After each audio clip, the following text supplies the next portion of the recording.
آپ نے دیکھا جھارکھنڈ کے اندر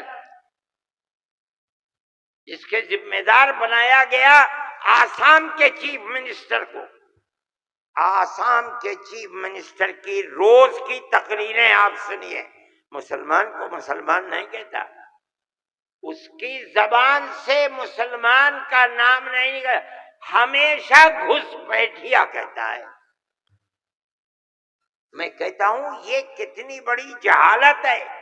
جس برادری کا وہ آدمی ہوگا اس برادری کے مسلمان بھی آسام میں ہوں گے. ہندوستان کی کوئی برادری ایسی نہیں ہے جس کے اندر مسلمان نہ ہو.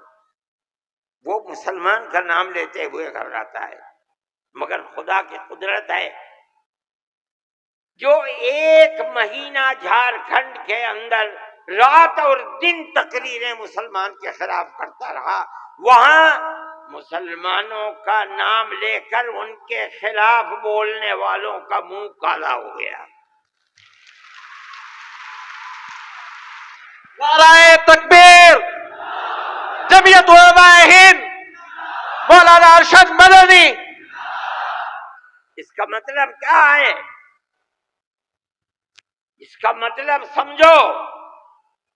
صرف یہی مطلب نہیں ہے کہ وہ تقریریں کی اور تقریریں کر کے چلے گئے. اس کا مطلب یہ ہے کہ وہ رات اور دن مسلمانوں کے خلاف زہر اگل رہے تھے. جھارکھنڈ کے صرف ہندو نہیں، ہندو اور مسلمانوں نے مل کر اس تحریک اور اس سیاست کو تھوک دیا. اس کے الیکشن کے اندر بی جے پی کی ناکامی وہ صرف مسلمان کے حصے میں نہیں لکھی جائے گی. مسلمان کی تعداد کتنی ہے جھارکھنڈ کے اندر؟ اس کا مطلب یہ ہے کہ نفرت کی اس سیاست کو جھارکھنڈ کے ہندو اور مسلمان نے تھوک دیا، اس کے اوپر قبول نہیں کیا. وہ آدمی جو بولتا تھا وہ اپنے صوبے کے اندر بھی جب زبان سے کوئی بات نکلتی تھی مسلمان کے خلاف آگ ہی اگلتا تھا. دیکھو ساری ہندوستان کے اندر ہندوستانی ہونے کے لیے یہ بنیاد ہے کہ جو سب سے پہلی مردم شماری تھی سن 1951 کی، جس کا نام اس مردم شماری میں ہے وہ اور اس کی اولاد ہندوستانی ہے. یہ ملک کے اندر ایک قانون بنا ہوا ہے، لیکن کانگریس، بی جے پی اور جو علاقائی پارٹیاں آسام کی ہیں سب نے مل کر جب مشرقی پاکستان کو مغربی پاکستان سے الگ کیا گیا اور ہندوستان کی طاقت نے کیا. اندرا جی کے زمانے کے اندر بہت سے لوگ ہندوستان بمباری ہو رہی تھی بھاگ گئے پاکستان، اور پاکستان کے بہت لوگ بھاگ گئے ادھر. اب کیسے کہا جائے کہ ہندوستانی پاکستانی کون کون ہے؟ تو سب نے مل کر پارلیمنٹ نے قانون بنایا کہ 1971 کے بعد جو آیا ہے وہ ہندوستانی نہیں ہے. آسام میں 1971 کی مردم شماری میں جس کا نام ہے وہ آسامی ہے، اور اس کے بعد جو آیا ہے وہ آسامی نہیں ہے. یہ قانون بنا دیا، قانون بن گیا. اب یہ حلق سے نیچے چیف منسٹر صاحب کے نہیں اتری.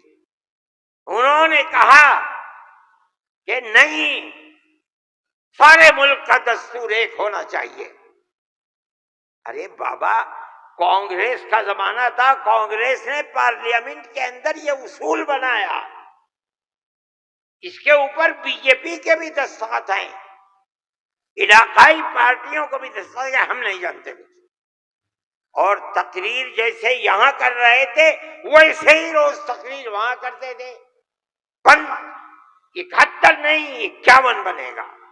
71 نہیں 51. کیوں؟ اگر 51 کو بنا دیا گیا تو کم از کم 80-90 لاکھ مسلمان اجڑ جائے گا، برباد ہو جائے گا. وہ یہ چاہتے تھے کہ مسلمان کو برباد کر دو آسام میں. جمعیت علماء وہ جماعت تھی. ہم گئے سپریم کورٹ میں، ہم نے کہا کہ جب اس زمانے کی حکومتیں متحد ہیں یہ کیسے ہو سکتا ہے؟ یہ اللہ کا احسان اور کرم ہے کہ سپریم کورٹ نے وہ فیصلہ کیا جو حق فیصلہ تھا، اور اس نے کہہ دیا کہ نہیں، آسام کے لیے سن 71 ہی رہے گا. تمام پارٹیوں نے اس کو قبول کیا ہے. اب زمانہ خراب ہو گیا، دل دکھنے لگا.